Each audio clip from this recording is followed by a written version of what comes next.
మనలో చాలామందికి అద్భుతమైన ఐడియాలు వస్తుంటాయి. కానీ ఆ ఐడియా నిజంగా వర్కౌట్ అవుతుందా లేదా అనే ఒక చిన్న డౌట్ మనల్ని వెనక్కి లాగుతుంది. చాలా మంచి ఐడియాలు ఇలాంటి డౌట్తోనే ఆగిపోతాయి. సరే, ఈరోజు మనం ఆ డౌట్ని పక్కన పెట్టి ఒక ఐడియాని సక్సెస్ఫుల్ రియాలిటీగా ఎలా మార్చాలో చూద్దాం. రండి, ఈ జర్నీలో ఫస్ట్ స్టెప్ వేద్దాం. మనందరికీ ఆ మూమెంట్ తెలుసు కదా, అప్పుడే మెరుపులా ఒక బ్యూటిఫుల్ ఐడియా వస్తోంది. అది ప్రపంచాన్ని మార్చేంత పెద్దది కావచ్చు, లేదా మన డైలీ లైఫ్లో ఒక చిన్న ప్రాబ్లంని సాల్వ్ చేసే అంత సింపుల్ ఐడియా కావచ్చు.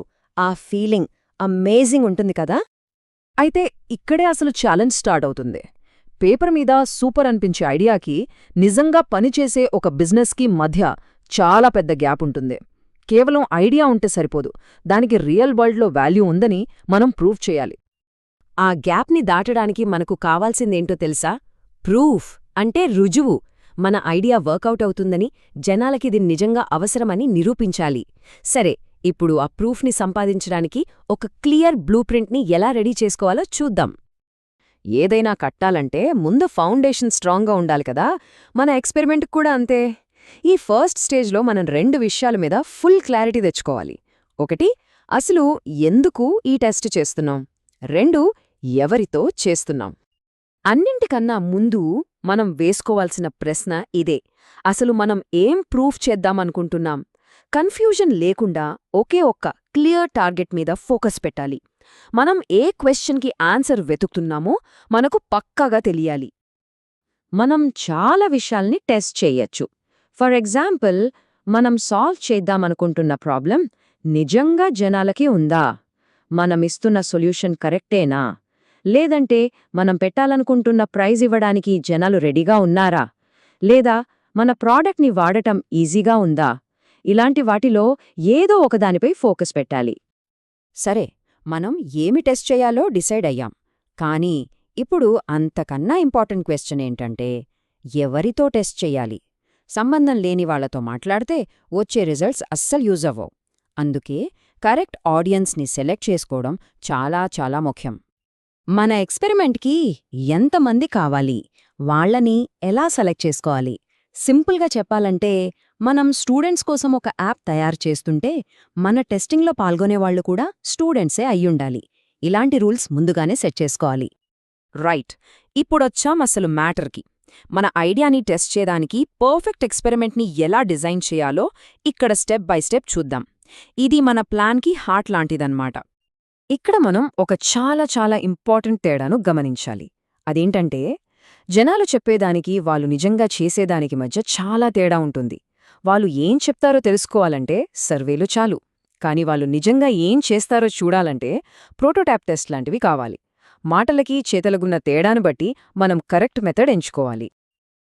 ఈ బ్లూ ప్రింట్లో మనకు ఒక 5 సింపుల్ స్టెప్స్ ఉంటాయి. ఫస్ట్, ఒక హైపోథెసిస్, అంటే మన అంచనా ఏంటో క్లియర్గా రాసుకోవాలి.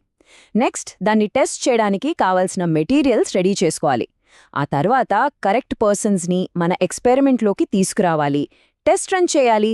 ఫైనల్గా వచ్చిన ప్రతి డేటాని జాగ్రత్తగా కలెక్ట్ చేసుకోవాలి. ఈ టెస్ట్లు చేయడానికి ఏవేవో పెద్ద పెద్ద సాఫ్ట్వేర్లక్కర్లేదు.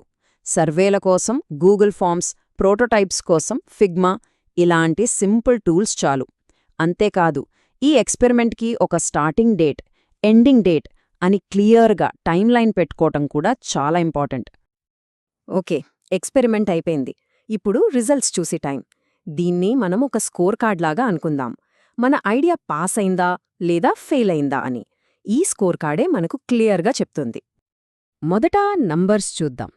ఎంతమంది మన ప్రాడక్ట్ కోసం సైనప్ చేశారు? ఎంతమంది కొనడానికి రెడీగా ఉన్నారు? ఈ నంబర్స్ అబద్ధం చెప్పవు, మాటలు కాదు, కేవలం చేతలు మాత్రమే ఇక్కడ కౌంట్ అవుతాయి. జనాలు నిజంగా ఏం చేశారో ఇవి క్లియర్గా చూపిస్తాయి. కానీ ఒక్కోసారి నంబర్స్ మాత్రమే మొత్తం స్టోరీని చెప్పలేవు.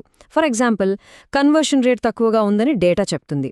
కానీ ఎందుకు తక్కువగా ఉంది, ఆ ఎందుకు అనే క్వశ్చన్కి ఆన్సర్ మనకు జనాల ఫీడ్బ్యాక్లోనే దొరుకుతుంది.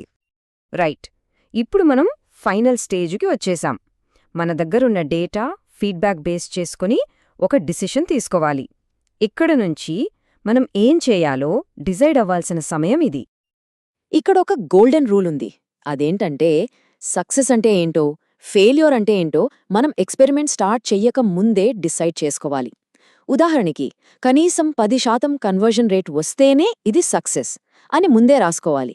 లేదంటే వచ్చిన రిజల్ట్స్ని మనకు నచ్చినట్టు మార్చుకునే ప్రమాదం ఉంది. సో ఇప్పుడు మనం ముందు 2 దారులుంటాయి. ఒకటి, మనం అనుకున్నది ప్రూవ్ అయితే నెక్స్ట్ స్టెప్కి వెళ్ళిపోవడమే. అంటే ప్రోడక్ట్ బిల్డ్ చేయడం, లాంచ్ చేయడం. ఒకవేళ ఫెయిల్ అయితే నో ప్రాబ్లం, అది ఫెయిల్యూర్ కాదు, మనం నేర్చుకున్న ఒక లెసన్. ఆ లెసన్ బేస్ చేసుకుని మన ఐడియాను మార్చి మళ్ళీ టెస్ట్ చేయాలి, అంతే. ఈ మొత్తం ప్రాసెస్, ఈ బ్లూ ప్రింట్, ఈ టెస్టింగ్, ఇవన్నీ చివరికి ఒకే ఒక పవర్ఫుల్ క్వశ్చన్ దగ్గర ఆగుతాయి. అవును, ఇదే ఆ ప్రశ్న. మన బిజినెస్కి అత్యంత ముఖ్యమైన, అత్యంత రిస్కీ అయిన అజంప్షన్ని టెస్ట్ చేయడానికి మనం వాడుతున్న ఈ పద్ధతి కరెక్టేనా కాదా, ఈ ప్రశ్నని మనం పదే పదే వేసుకోవాలి. ఎందుకంటే సరైన సమాధానం కనుక్కోవడం కన్నా సరైన ప్రశ్న అడగడమే చాలా ముఖ్యం.